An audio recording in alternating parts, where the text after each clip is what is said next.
Bueno, buenos días.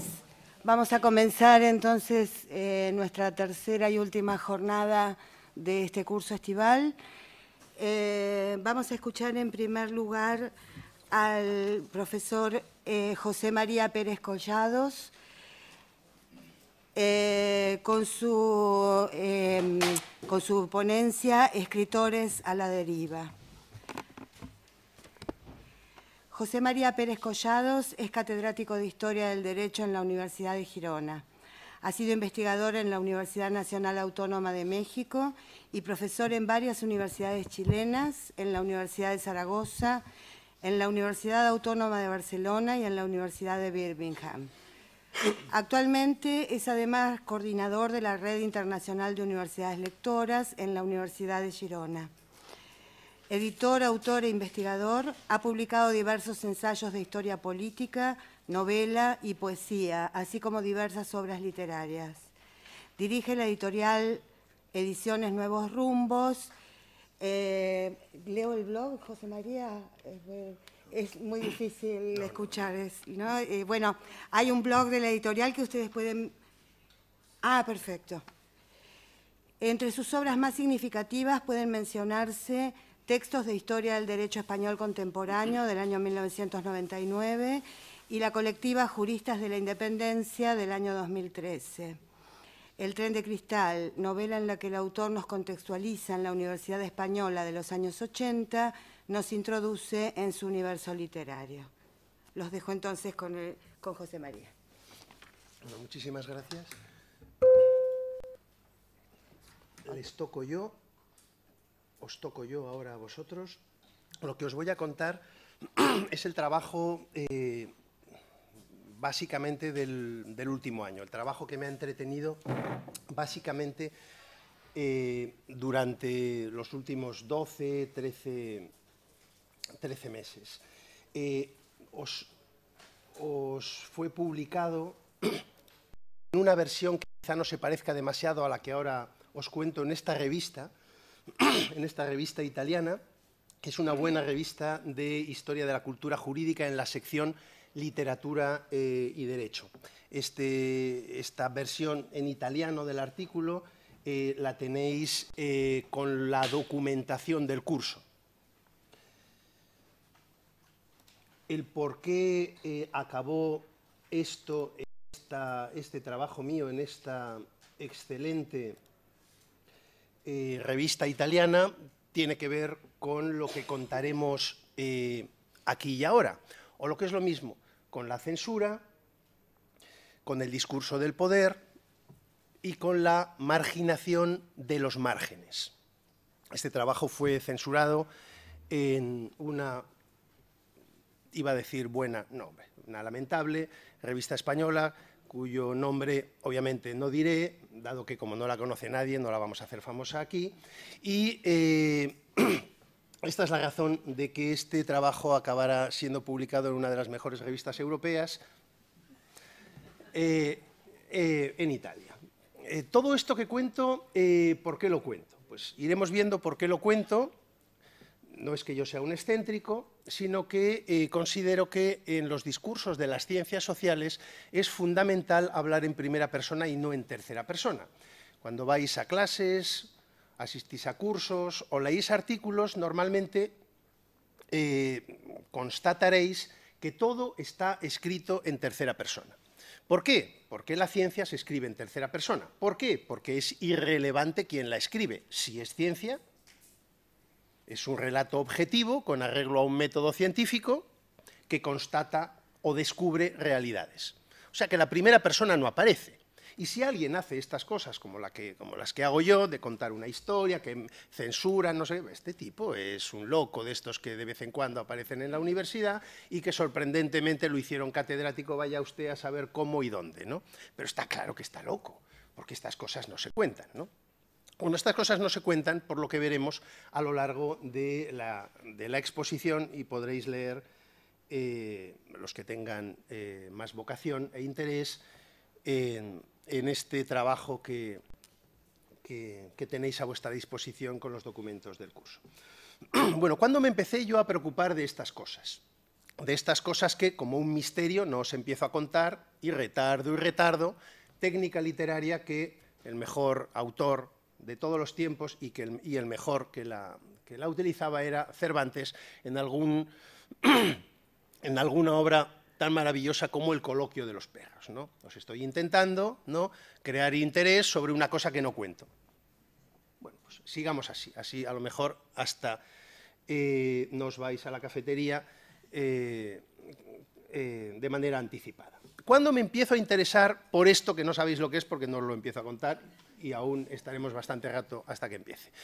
¿Cuándo me empiezo a interesar por esto? Pues me empiezo a interesar por esto cuando me sucede algo tan lamentable o tan sugestivo como a mí me habían pagado hace unos cuantos años un libro, huyo de la Universidad Española a la Universidad Nacional Autónoma de México, donde con la provecta edad de 28 años me dan una plaza de investigador titular tipo C. Yo pensaba que, claro, los buenos eran los tipo A, los segundos buenos los tipo B, y a mí, que tengo 28, 29 años, tenía yo entonces, y me acababa de doctorar, me han contratado de la tercera categoría, normal. Luego me enteré que era la primera categoría. O sea, a mí me habían hecho contrato de crack con 29 años en la UNAM. Y encima me pagaron un dineral por escribir un libro que no había manera de escribir, bueno, sobre todo porque yo descubrí el sur en aquella época, no hace falta que concrete lo que supone eso, y encima con 28 o 29 años, y acabó aquel año de estancia en la UNAM sin que yo hubiera, la verdad, escrito ni una sola línea. Aunque hay que decir que aquello fue enormemente enriquecedor para mi formación académica, y no concreto más. El caso es que, como me habían pagado, y además querían que me quedara, pero tenía otros planes. Yo dije, me voy, no solo no me quedo, sino que me voy, y además no tengo el libro, pero no os preocupéis que os lo daré. Ahí empezó un calvario para mí tremendo, porque yo quería cumplir y no había manera. No voy a extenderme más, aunque podría ser mucho más divertido que el contenido de lo que os voy a contar, lo cual tiene mucho que ver con esto que estoy diciendo, y ya veréis como sí que tiene.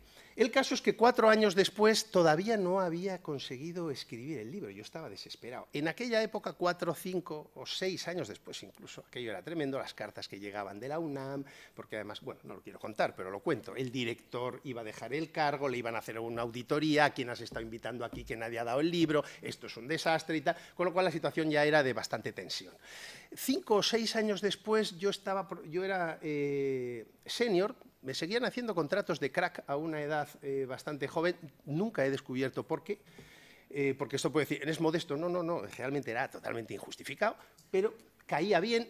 Yo estaba en la Universidad de Birmingham bueno, la verdad es que conocía Pocock, que para los que provengan de ciencia política, Pocock, que es un maestro de la metodología política, me ayudó mucho y me dio el método. Bueno, y publiqué un libro que se tituló, lo de publiqué, ahora veremos por qué lo de publiqué entre comillas, que se tituló Los discursos políticos del México originario. Era una aplicación de la teoría de Pocock. Pocock estaba muy contento porque por fin iba a su imperio metodológico a extenderse por América Latina, y él, que es hombre vanidoso, y me parece bien que lo sea porque es un hombre que me ayudó mucho en mi vida, pues se iba a extender su método por América Latina. Yo conseguí acabar el libro, estoy estupendo, y 1998 se publica el libro en la UNAM. ¡Qué maravilla! Y tal. Bueno, en 1998 empieza la democracia, entre comillas, mexicana, porque deja de ganar el PRI, que llevaba 60 años ganando sistemáticamente, y gana el PAN, que era un partido bastante más reaccionario todavía que el PRI. La gente en México pensaba que más reaccionario que el PRI era imposible, hasta que ganó el PAN y vieron que en la vida los récords están para ser batidos. Entonces ganó el PAN con un presidente cuyo nombre no diré, porque ya nadie se acuerda y mejor que sea así. Y lo primero que se le organizó fue una huelga brutal en la UNAM, la mejor universidad pública de América Latina, y como empezaba la democracia en México y no se podía hacer uso de la autoridad, pues claro, hasta que los estudiantes no acaben con la huelga, desde luego nosotros mandar a la policía ahí dentro en absoluto. La UNAM estuvo cerrada y en huelga un año, más de un año y medio. No glosaré los perjuicios que para la Academia Latinoamericana eso significó, pero hubo un perjuicio terrible. Terrible. Mi libro estaba ahí, dentro, no lo habían distribuido. Un año y pico después de que por fin la UNAM se abra, bueno, en fin. ¿Dónde está mi libro? oiga, yo llevo 6 años intentando acabar esto, lo he conseguido acabar, y el pobre Poco, que creía que iba a extender su imperio metodológico por América Latina, ¿y dónde está el libro? Nadie sabía dónde estaba el libro.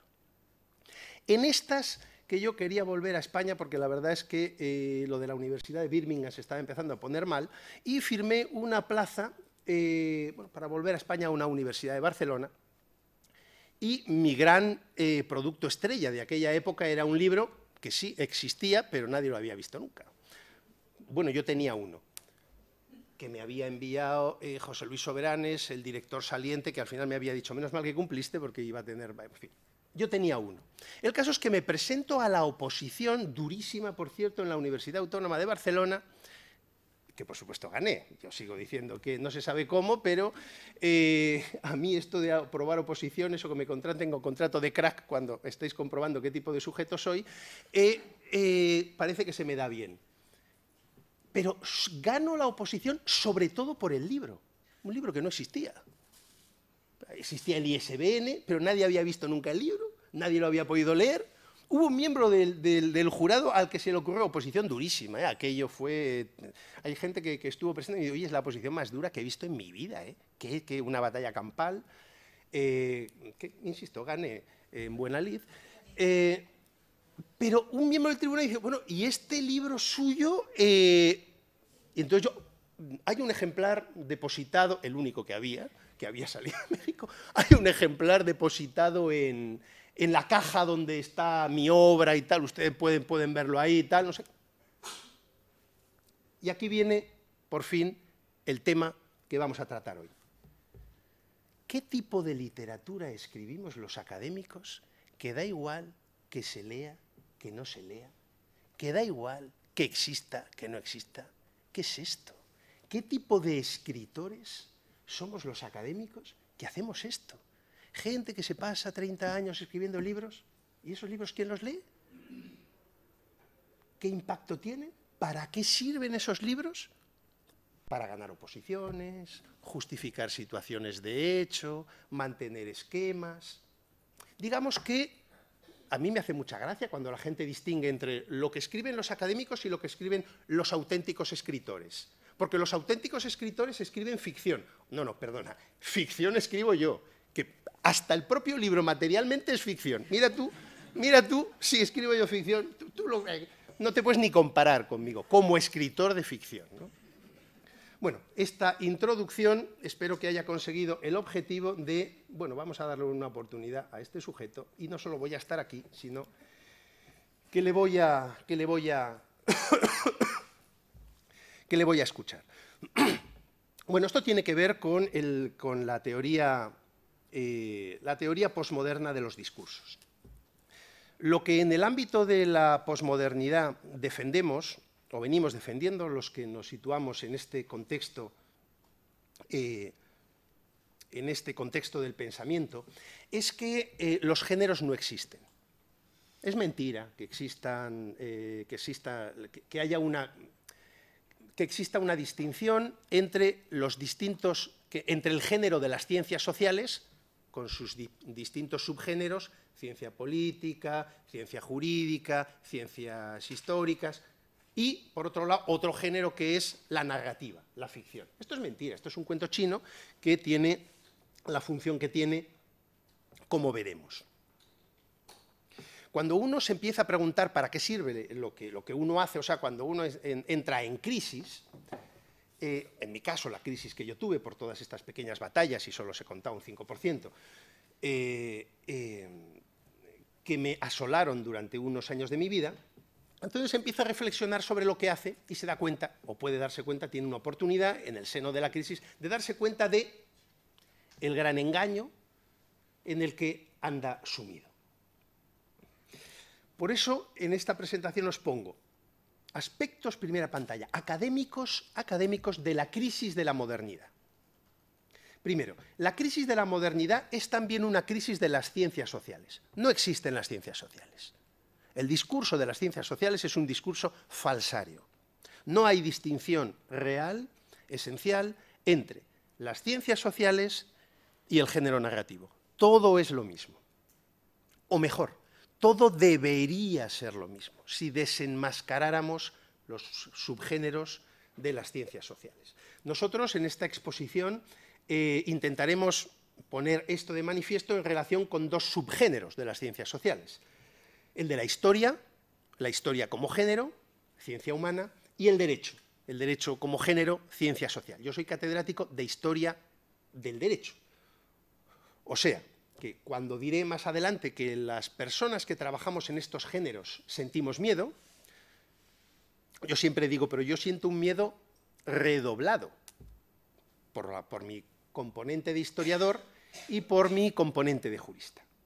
Bueno, en esta primera pantalla me he permitido daros una modestísima bibliografía de autores, entre comillas, posmodernos, porque algunos, a llamar posmoderno a Danto quizás sea un tanto exagerado, o a Carr muchísimo más, pero en el caso de la historia, para mí hay dos autores de referencia en el ámbito de la posmodernidad, que serían Haydn White, ahí lo tenéis, y Ricoeur. Y luego en el ámbito del derecho. En el ámbito del derecho la cosa es más complicada, porque si hay un discurso cercano al poder, en el ámbito de las ciencias sociales, ese es el del derecho, no hace falta defenderlo, ¿no? El discurso jurídico es el discurso del poder por antonomasia, el más descarnado y el más claro. O sea que deconstruir, utilizando un término clásico en el discurso posmoderno, deconstruir como género el discurso jurídico, defender su esencia narrativa o ficcional o literaria, es más complicado y a uno le vetan o le censuran los artículos y no lo echan de la universidad porque no pueden. O lo que es lo mismo, que estos autores, me podéis levantar la mano y tal, pero si alguien levanta la mano, oiga, yo, posmoderno, yo qué sé, Posner, hombre, no, yo no digo que Posner sea posmoderno, pero sí que empieza, por ejemplo, en Estados Unidos, este autor, con un artículo clásico en la Harvard Law Review, la escuela del derecho y la literatura en Estados Unidos. Bueno, ¿cómo vamos a plantear esta exposición? Bueno, la vamos a plantear en relación con 4 aspectos. Tenemos que reflexionar, en primer lugar, sobre el sujeto que escribe. ¿Quién es el escritor? El escritor no de novelas, sino el escritor de libros como aquel que os he mencionado, mío, mexicano, por cierto, se distribuyó, al final se distribuyó. Sí. Además, la UNAM ofrece toda su biblioteca online, con lo cual ahora ya es todavía más lamentable que siga sin haberlo leído nadie. Hay que reflexionar, en primer lugar, sobre el sujeto que escribe. ¿Quién es este sujeto? ¿Quién es este escritor?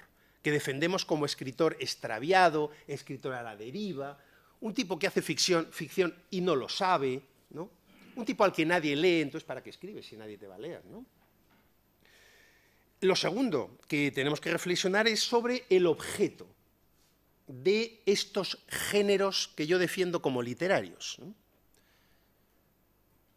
El derecho, la historia, la ciencia política, la economía, el objeto. Cuando reflexionemos sobre el sujeto, yo soy deudor absolutamente de Niklas Luhmann, al que conocí personalmente cuando no era ni doctor. Un tipo con aspecto de funcionario y realmente un genio de la sociología de la comunicación. Cuando reflexionemos sobre el sujeto, Niklas Luhmann es la referencia. Cuando reflexionemos sobre el objeto, cuál es la textura narrativa de los que escriben derecho, de los que escriben historia, de los que escriben ciencia política, utilizaremos a 2 autores, a Foucault y a Levinas. Concretaremos todo esto que decimos en el ámbito de la historia y del derecho, para no hablar genéricamente sobre las ciencias sociales, ¿no? Veremos qué pasa en concreto en la historia como ciencia humana o en el derecho como ciencia social. Y en cuarto lugar, pues haremos una modesta propuesta de nueva narratividad, ¿no? Como dándoles una guía a los escritores que quisieran dejar de estar perdidos, dejar de navegar a la deriva y hacer otra cosa, con el objetivo sustancial de que alguien les lea, ¿no? Los científicos y el miedo. Bueno, esto es algo que probablemente algunos no sabréis, pero otros sí. Los más jóvenes quizá no lo sepáis, y los que tengáis más edad y más recorrido académico probablemente sí tengáis alguna experiencia al respecto. Y es que cuando se escribe en el ámbito de las ciencias sociales se siente miedo. A ver, ¿qué estoy diciendo por qué? Defina miedo. Bueno, no estoy hablando de lo que se siente cuando se ve una película de terror, ¿no?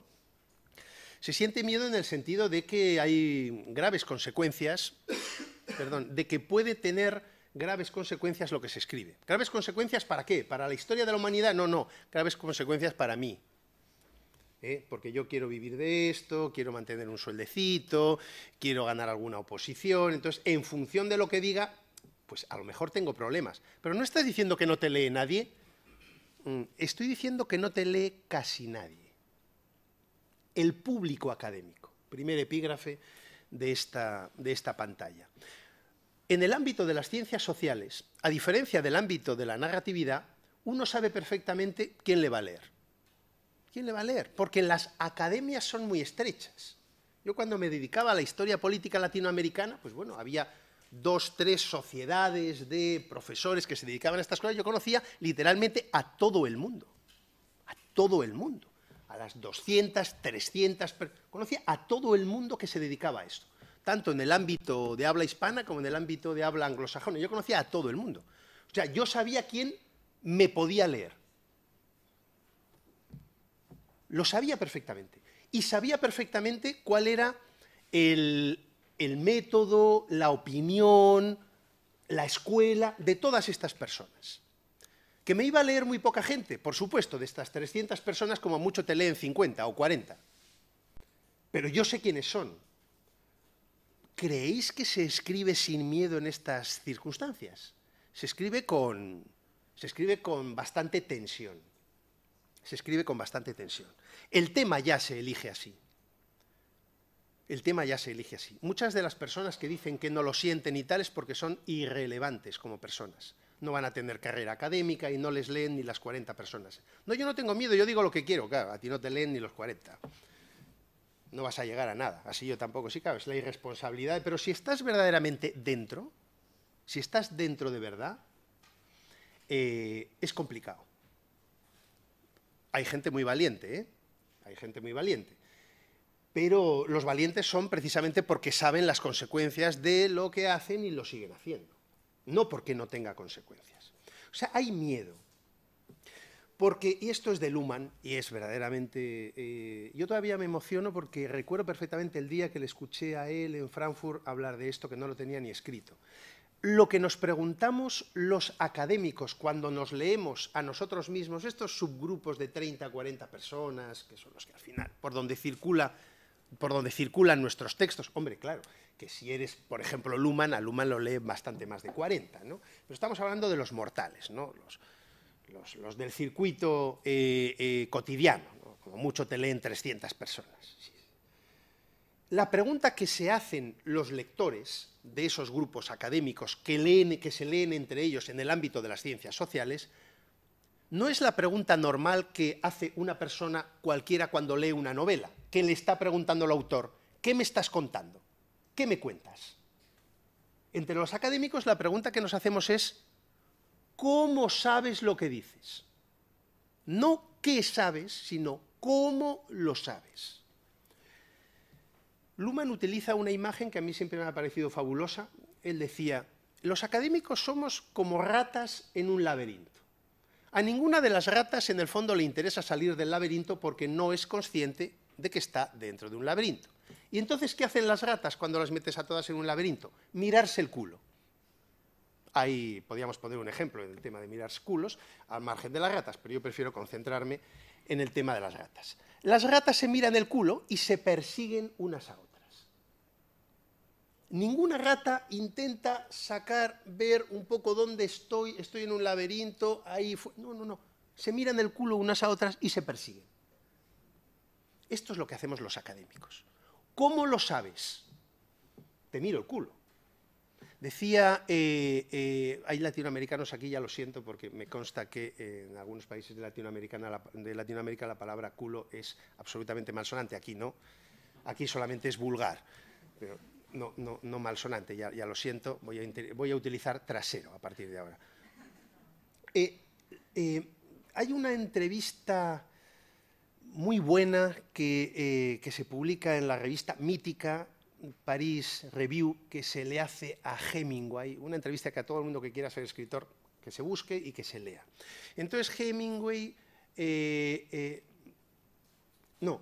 me acabo de equivocar. No, hay otra entrevista maravillosa que se le hace en Paris Review a García Márquez, en la cual él recuerda la entrevista que en esta misma revista hace muchos años se le hizo a Hemingway y recuerda su encuentro, por eso me he confundido. Y García Márquez, en un momento dado, dice: si quieres ser buen escritor, tienes que seguir leyendo como si no lo fueras, como leías antes de serlo. A mí esto me hizo... ¿Qué está diciendo este hombre? Qué cosa tan curiosa, ¿no? Me recordó a asuntos en los que yo he trabajado. Y dice seguidamente, con esa genialidad propia de este gran autor: porque los escritores, cuando nos leemos a nosotros, entre nosotros, nos leemos buscándonos las costuras.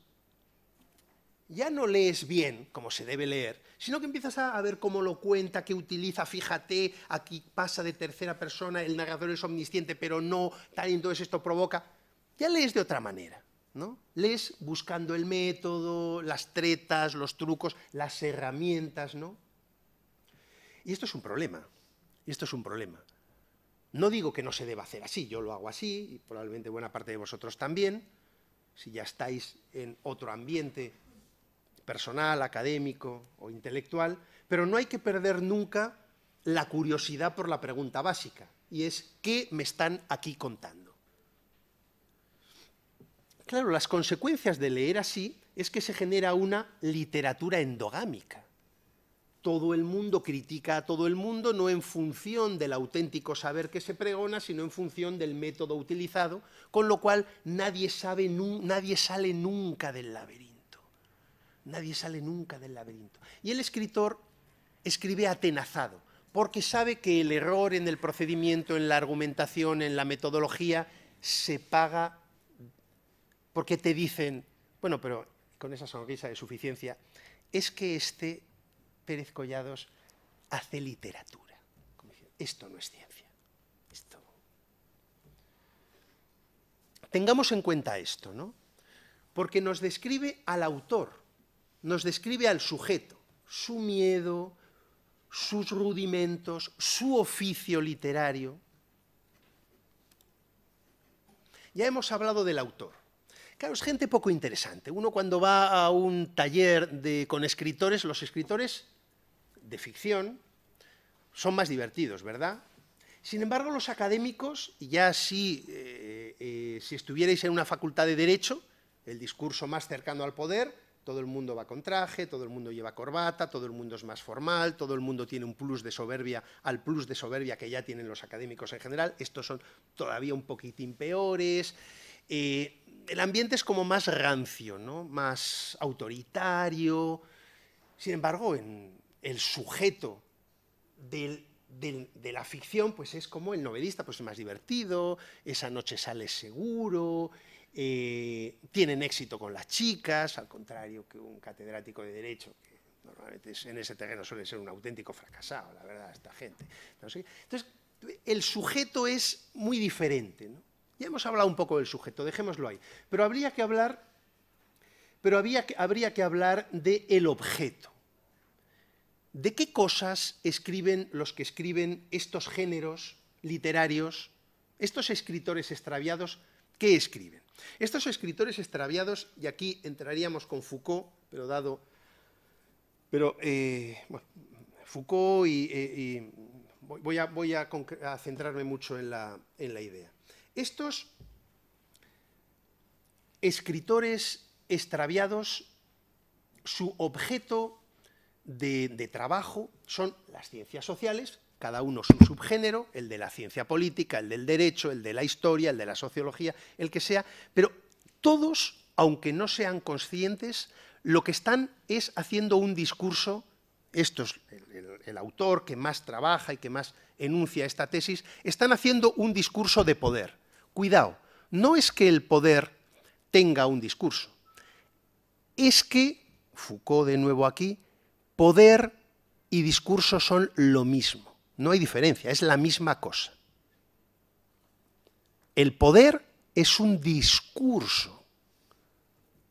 Lo que pasa es que es un discurso preceptivo, pero es un discurso en sí mismo, que se materializa en acciones, pero es un discurso, porque esas acciones son acciones que en sí mismas constituyen un discurso preceptivo de hacer, de prescribir. Claro, es un discurso extremadamente peligroso. ¿Por qué? Os hago una pregunta. ¿Cualquiera puede hablar de cuestiones jurídicas? ¿Cualquiera puede hablar de cuestiones económicas? ¿Cualquiera puede hablar de cuestiones sociológicas? Hombre, no. Esto es una cosa que hay que tener una formación adquirida a lo largo de los años, y aún así, luego, si lo que quieres es hacer discurso sociológico, jurídico, histórico, además, no solo hacer la carrera, sino hacer un máster, doctorarse, para que te acepten en la academia de los historiadores, puedas publicar cosas. No cualquiera puede hablar de esto. O sea que cualquiera no puede opinar de estas cosas. No, no, hombre, por favor, no seamos serios. ¿Para qué sirve entonces el discurso de las ciencias sociales? Y de nuevo esto Foucault. No lo dice explícitamente, pero implícitamente sí. El discurso de las ciencias sociales sirve ¿para qué? Para expropiar a la sociedad ámbitos de opinión y debate democrático. Sobre esto no se opina, porque esto es una cuestión técnica. Y así pues, muchísimos aspectos de nuestra vida cotidiana se nos expropian al debate democrático porque son cuestiones técnicas sobre las cuales solo pueden opinar los técnicos. Pues ¿cuántas veces escuchamos los que somos europeos que el Banco Central Europeo es una institución independiente que está presidida por un técnico en economía? Claro, a nosotros que estamos empezando a ver todo lo que supone esto no, sí, pero el discurso es ese, ¿eh? El discurso es ese. Y sobre si se fabrican más euros o no se fabrican más euros, sobre eso no se vota. Eso se decide con arreglo a cuestiones técnicas, en un ámbito técnico, en un ámbito de discursos que son discursos económicos, como el discurso de una ciencia social. O sea que nos empieza a cuadrar el conjunto, ¿no? ¿Cómo son estos escritores? Escritores que están atenazados, miedo, estructuras endogámicas, no te salgas del método. Para llegar a ser uno de estos escritores el camino además es muy largo. Si te sales del itinerario no llegas a ser uno de ellos, quedas desterrado de la academia, se te censura, se te expulsa o se te descalifica. Tu discurso no se publica en los ámbitos científicos, que son los autorizados, que son los que constituyen discurso de poder, los que alcanzan a ser prescriptivos. Nos damos cuenta como que todo cuadra, ¿no?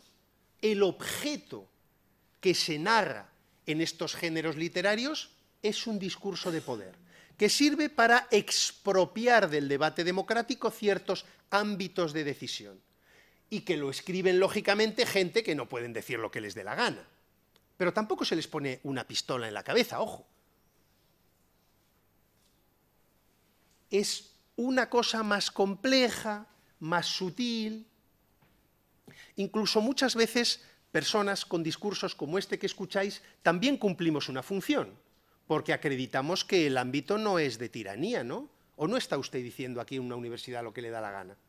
Con lo cual, no diga que hay tanto miedo, o es que usted dice que usted es muy valiente.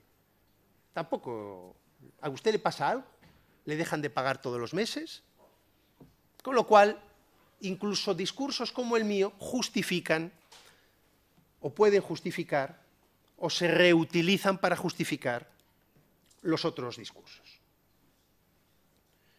Fijaos Foucault, para los que queráis leer Foucault decía, él tiene una entrada estupenda en una conferencia que da en el colegio de la Sorbona, donde acabó su carrera como profesor. Empieza diciendo, yo no soy analítico, nadie es perfecto. Él renunció siempre a tener un sistema. Él decía que sus libros eran como una caja de herramientas que uno la abre y que necesito ahora un destornillador, lo buscas y aparece. Este era Foucault. En Foucault se encuentra, en ese sentido, lo mejor de él en las obras completas. Se publicaron una serie de libros que se llamaban Dichos y Escritos. Sus entrevistas, sus artículos, ahí es donde sale el Foucault extraordinario, genial, ¿no? Porque él no era un hombre sistemático, que te da estas pistas memorables, ¿no? Y de los Dichos y Escritos, yo os he extraído esta afirmación. Hay regiones del saber, regiones de los discursos, donde los efectos de la verdad están perfectamente codificados, se refiere a las ciencias sociales. Tú tienes que expresarte de esta manera, está todo codificado. En donde los medios para llegar a enunciar la verdad son conocidos de antemano. El método es este. Tú a mirar el trasero de los demás y nada de sacar la cabeza para intentar salir del laberinto. Son regulados. Es el caso de los ámbitos científicos.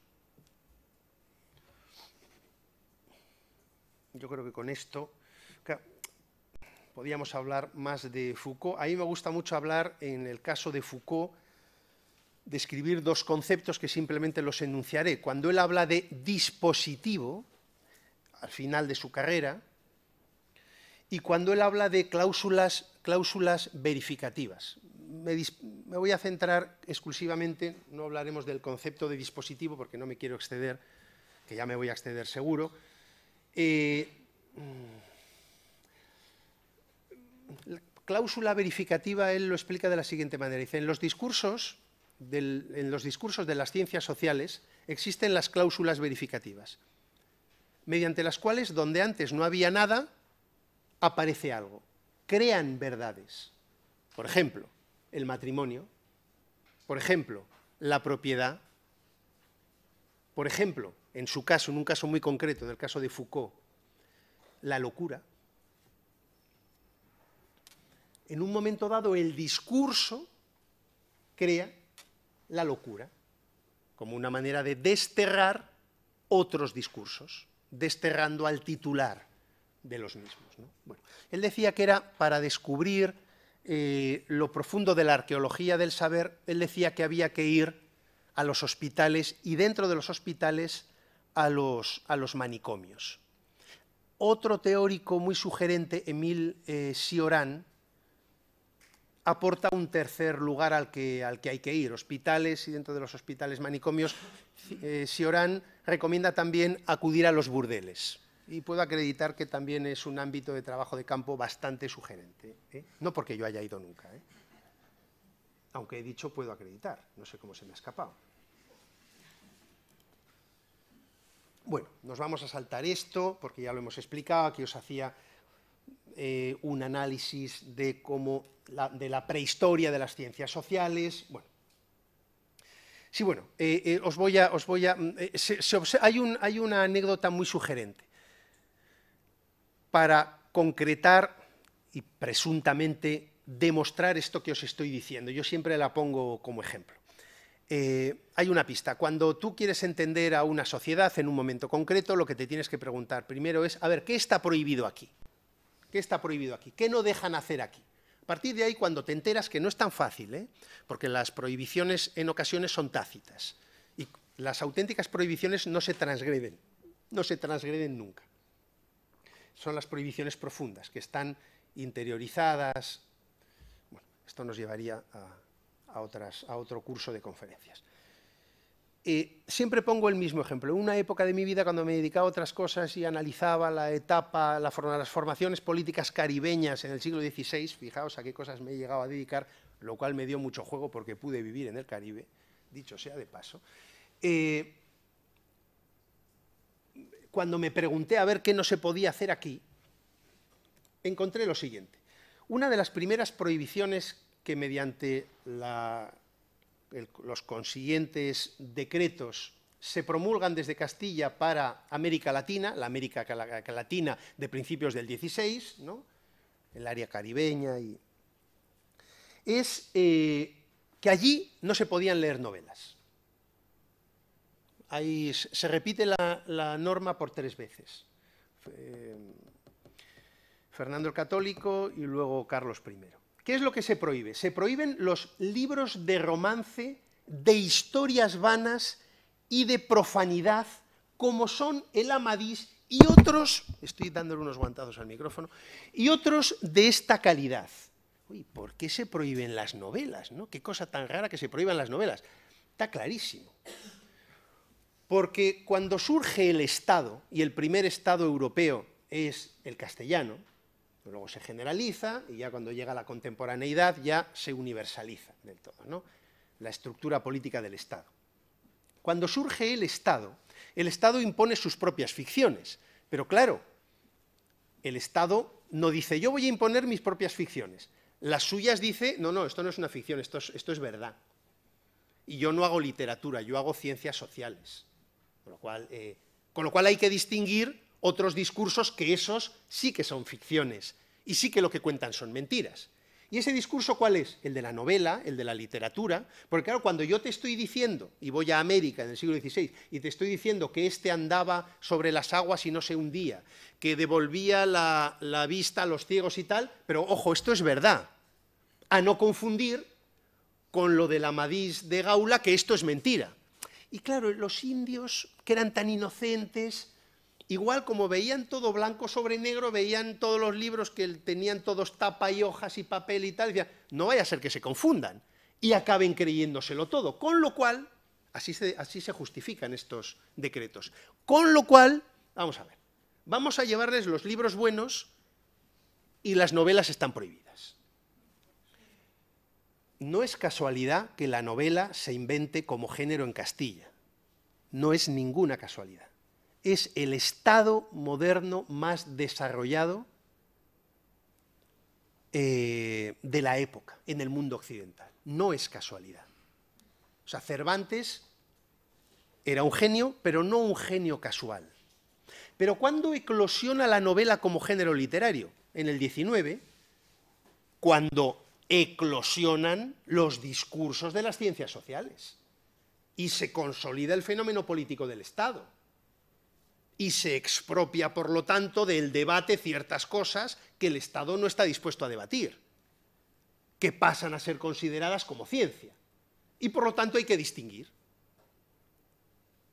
Y de los discursos, al expropiarse unos al ámbito científico, quedan otros relegados que son esta cosa que leen las mujeres, ¿no? Pensad, ¿no? Principios del siglo XIX, ¿quién leía, sobre todo, novela en el siglo XIX? ¿Cómo se publicaba la novela en el siglo XIX? Por capítulos en las revistas, ¿no? ¿Y quiénes las leían? Las mujeres, que siempre han tenido más sensibilidad, ahora neurológicamente está acreditado. No es que,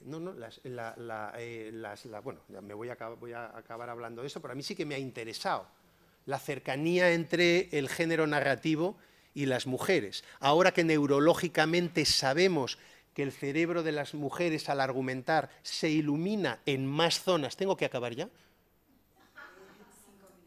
5 minutos. Esto es dramático. Nos damos cuenta de por qué se produce esa cercanía. Tengo que acabar de manera... Bueno, os perdéis una cosa que es muy divertida, que es mi presunta ridiculización de las academias. La Academia de la Historia del Derecho, cómo funcionan, la Academia de los Historiadores. Esto es bastante divertido y algunos de vosotros, nuevo guantazo al micrófono, que pertenezcáis a algunas de estas, pues, en fin, no os descubriría nada, porque ya hemos hablado del sujeto y de su objeto. Lo que yo propongo es que nos comportemos, que descubierto el engaño que encubre la distinción esencial entre los géneros, la única salida para que estos escritores dejen de tener miedo, dejen de estar perdidos, dejen de no tener lectores, es que se comporten como auténticos escritores. Y para ello, cada uno de los subgéneros de las ciencias sociales debería definir la ficción en su interior. O sea, ¿qué es la ficción en el género del derecho? ¿Qué es la ficción en el subgénero de la historia? ¿Qué es la ficción en el subgénero de la ciencia política? Dentro de lo que es la literatura, todos aceptamos que hay subgéneros, ¿no? Pues si todo es literatura, mantengamos los subgéneros, pero todos los subgéneros pertenecen al mismo género de la literatura, porque todo es ficción,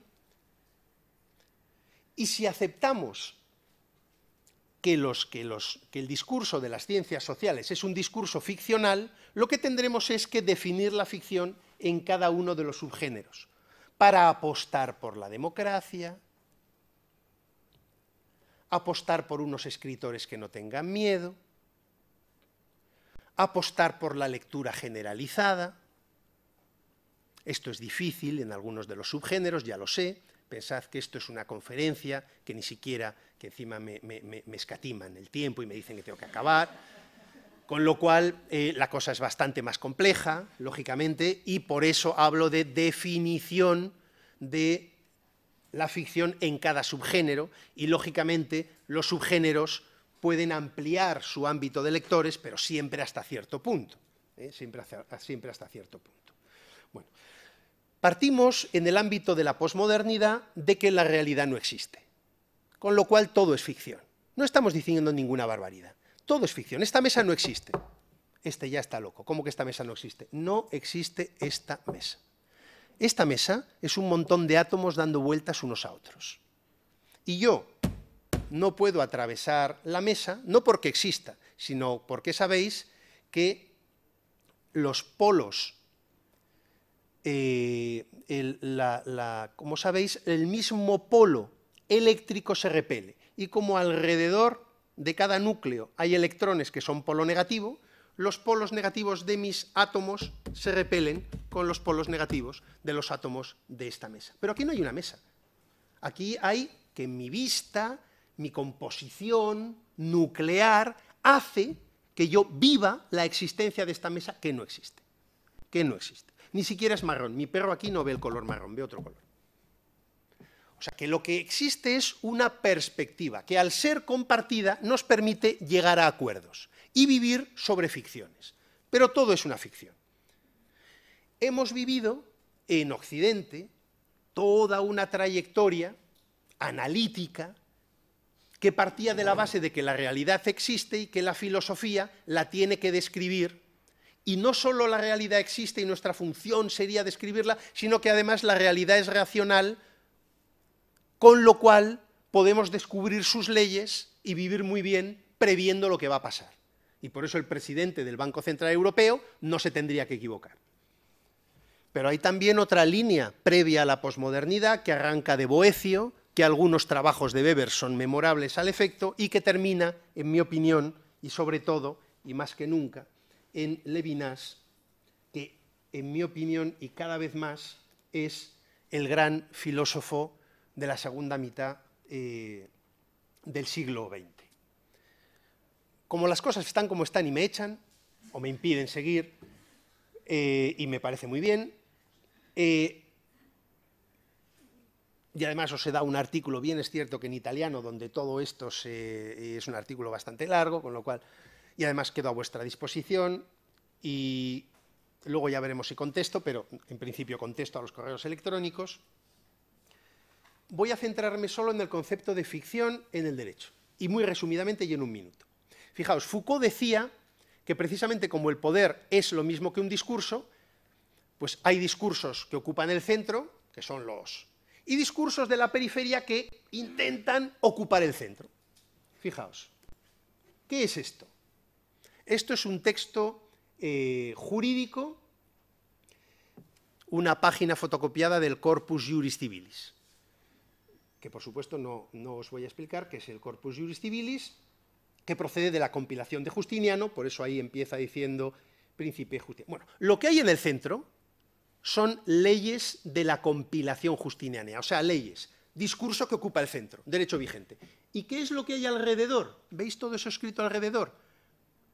Que durante cientos de años todo era manuscrito. Son discursos periféricos, comentarios, opiniones que pretenden asaltar el centro reinterpretándolo. Hasta el siglo XIX, en nuestro mundo occidental, en el derecho, en el ámbito jurídico, la doctrina era fuente del derecho. O sea, lo que opinaba un jurista de cierto prestigio era fuente del derecho, podía alegarse en los tribunales. Cuando llega el siglo XIX, la doctrina deja de ser fuente del derecho. Porque claro, el Estado no está dispuesto a tolerar que el primero que levante la mano opine, ¿no?, y se imponga su opinión como fuente. Pero antes de aquello, ¿cómo funcionaba la opinión de aquellos que glosaban las leyes como discurso circular, intentando ganar que su opinión pasara a ser mayoritaria? Funcionaba como escritores. Mira, los mejores autores de... Esto de que el microrrelato es un género actual es falso, de toda falsedad. Los mejores microrrelatos yo los he leído, sobre todo, por ejemplo, en Bartolo de Sassoferrato, comentarista italiano del siglo XIV. Porque esas glositas eran microrrelatos. El hijo de una esclava asume la condición de la madre. Normal que esta ley Cornelia la aprobaran en Roma, porque los ciudadanos romanos solían dejar embarazadas sistemáticamente a muchísimas de sus esclavas. De hecho, iban a comprar, hoy han llegado unas eslavas, vamos a comprar unas cuantas, iban a comprar unas eslavas, las cuales acababan quedándose embarazadas, que claro, no van a conceder su condición de ciudadano a los... Ley Cornelia. Pero claro, Bartolo, aquella, y te cuenta un cuento, un microrrelato, una ciudadana romana que viaja acompañada de su marido, que son apresados y por lo tanto convertidos en esclavos, y que es vendida, y da a luz un hijo bárbaramente concebido. Y el niño, a lo largo de miles de aventuras que cuenta, miles tampoco, porque estamos hablando de unas pocas líneas, casualmente pisa Roma.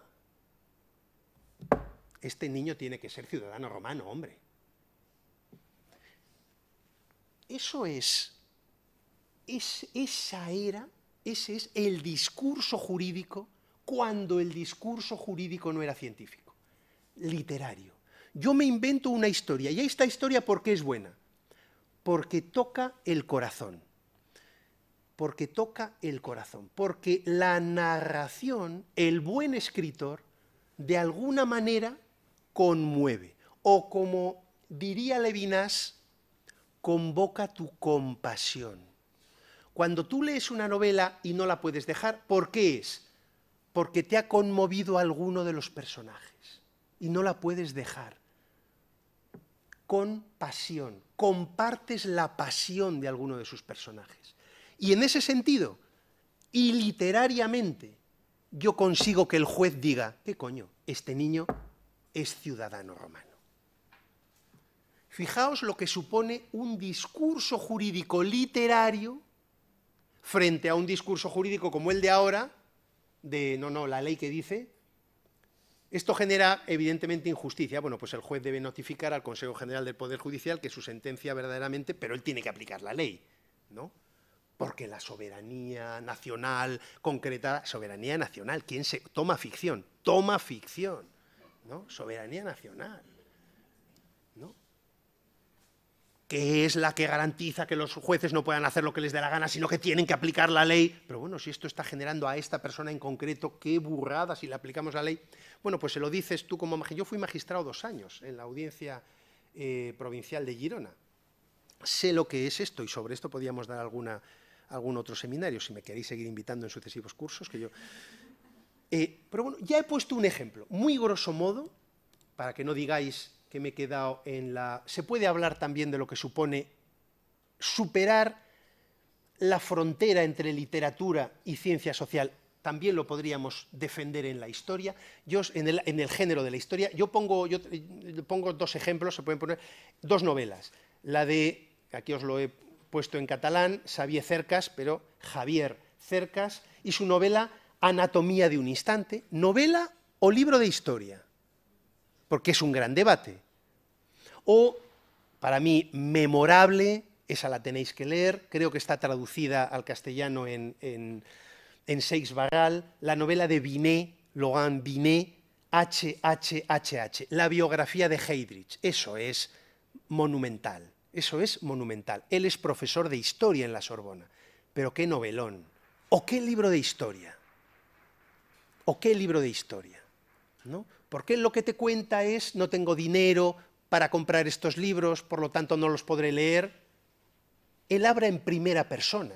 No tengo dinero para ir a este congreso, con lo cual no. Pero es que eso es real. ¿Por qué el historiador no cuenta estas cosas? Porque le pasan, porque afectan a su libro. ¿Por qué te las esconde? ¿Por qué escribe en tercera persona? ¿Por qué? ¿Qué encubre?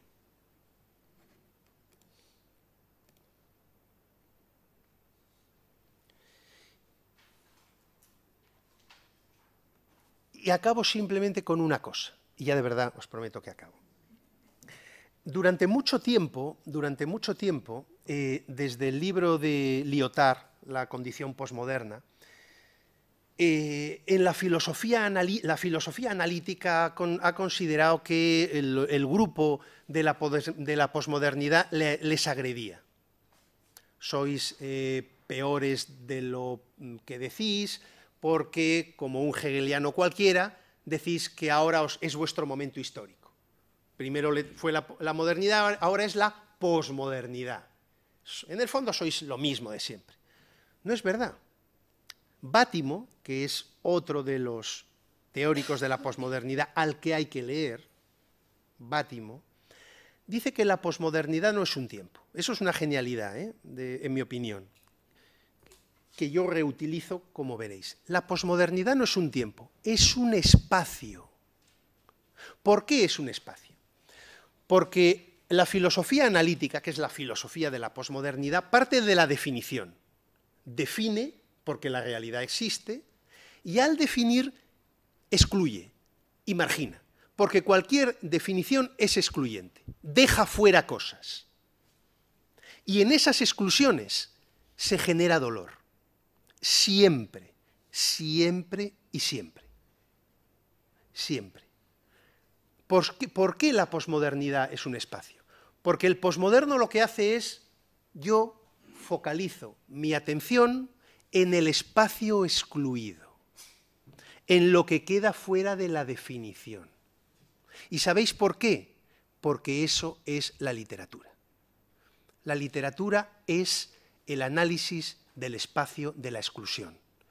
Siglo XIX, aparición del Estado, de los conceptos, de la totalitación, del totalitarismo.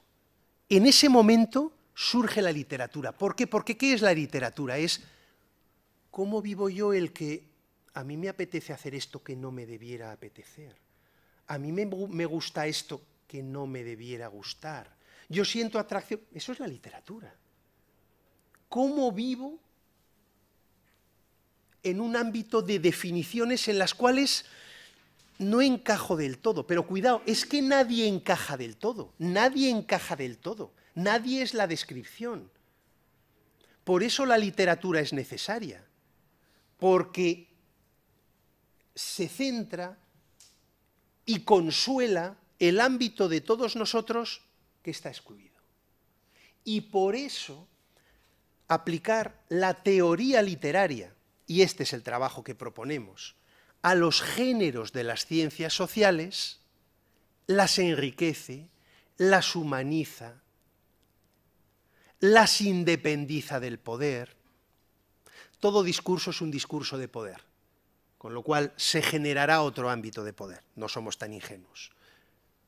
Pero sí que tenemos la confianza de que será mejor, porque será más diverso, menos totalitario.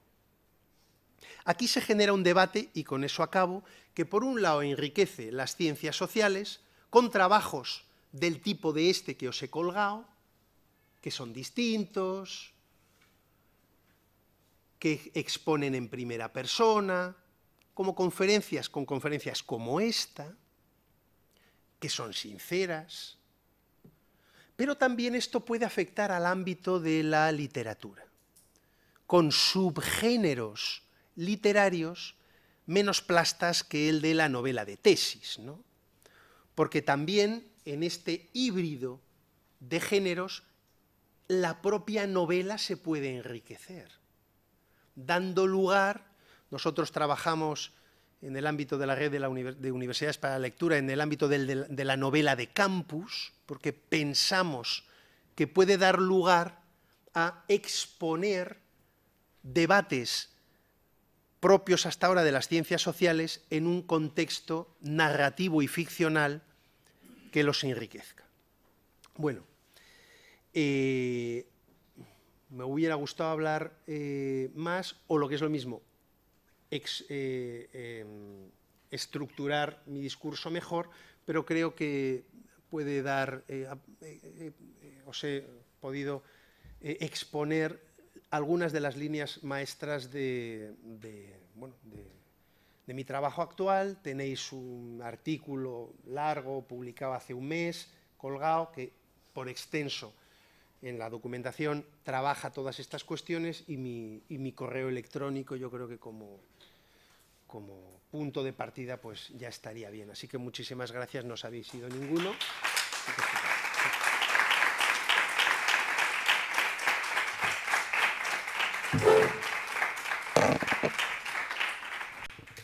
Bien. Pidiendo disculpas por el papel antipático que me ha tocado jugar en el final de esta charla, les vamos a preguntar si vamos a tomarnos 5 minutos para las preguntas, dudas, etcétera, para poder hacer el receso después, si a ustedes les parece, hasta las 11, cuando escuchemos a la siguiente conferencista. Así que, bueno, abrimos este espacio. ¿Alguna pregunta?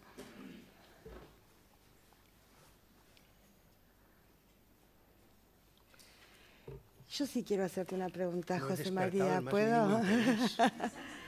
Me voy a aprovechar de este lugar de poder. Cuando dijiste que la mesa no existe, no, estabas extendiendo la idea de que las ciencias son una ficción, incluso a la física, por ejemplo.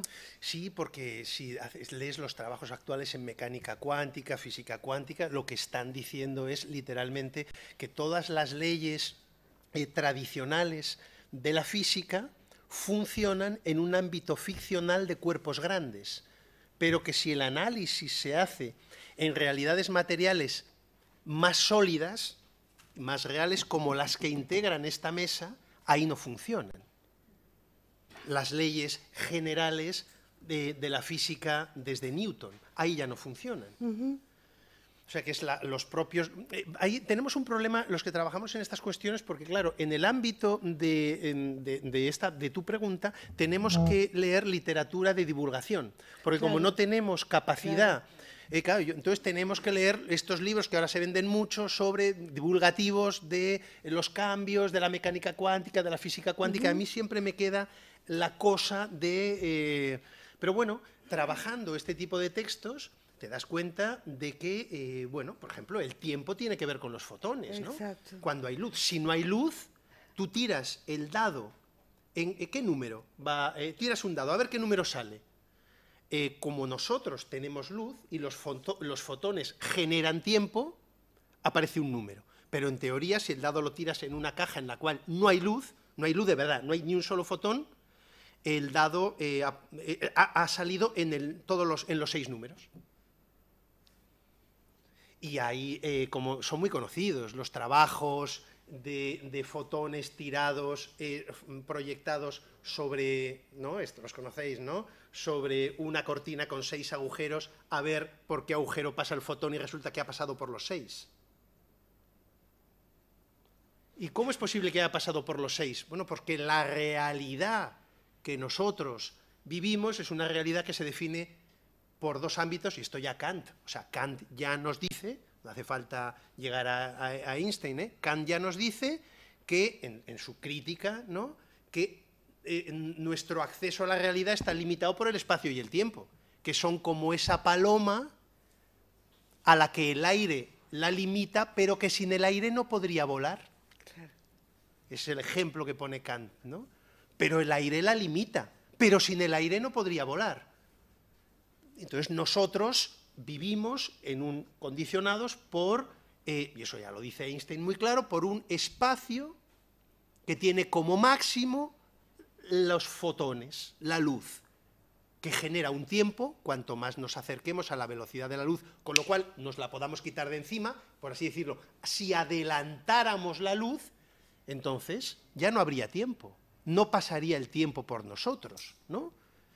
O sea, que vivimos en una ficción, claro que vivimos en una ficción. Lo que pasa es que es nuestra ficción. Claro. Estamos tan acostumbrados, las ciencias sociales han sido tan puñeteras que esto es ficción. ¿Pero qué tiene de malo la ficción? Si nosotros somos ficción, si no podemos eludir la ficción, si vivimos en la ficción, ¿no? Si todo es ficción. Sí.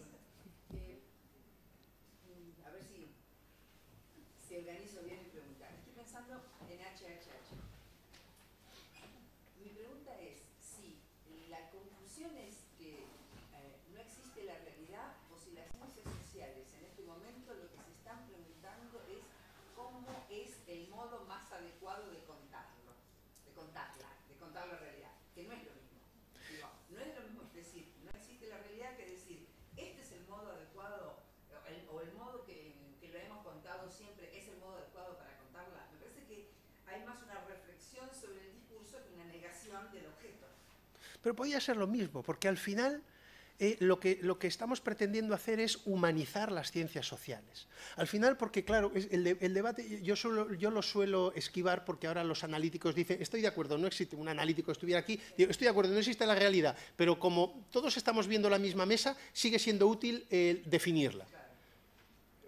Pues sí. Pues sí, o sea que al final llega uno que dice, bueno, no entremos en este debate, y lo que tú dices, vamos a intentar humanizar, sí, para humanizarlo, porque al final, ¿quién era Heydrich? Binet, en un momento genial de la novela, dice, porque yo ahora debería contar la niñez de Heydrich, averiguar si su padre lo puteó y tal, no sé qué, y entonces dice, pero entonces lo estoy comprendiendo, lo estoy justificando. Dice, no me da la gana, no me da la gana, yo aborrezco a Heydrich, no voy a hacer esto. Y no lo hace. Porque él odia a Heydrich, lo considera un carnicero, como así se le conocía el carnicero de Chequia, de Praga, y no hago esto. Y eso está mal desde el punto de vista un psicólogo te diría, o un criminólogo, que eso es horroroso. ¿Por qué va a ser horroroso? No me da la gana. Yo voy a escribir una biografía de Heydrich y no me da la gana de trabajar sobre la niñez de Heydrich, que no sé qué, no quiero comprender a Heydrich, no me da la gana. Bueno, eso hace Binet, y resulta que a Binet lo han leído millones de personas. Y Binet ha leído a Cervantes.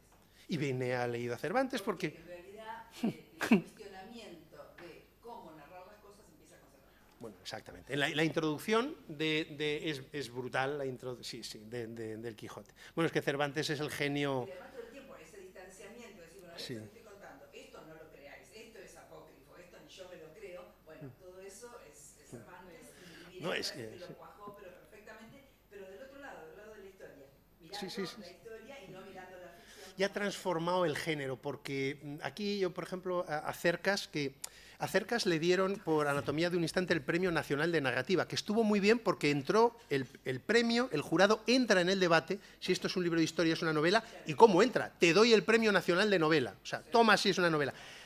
Y yo ahí creo que Cercas lo hace peor que Binet, porque no supera o sea, es más libro de historia. Sí.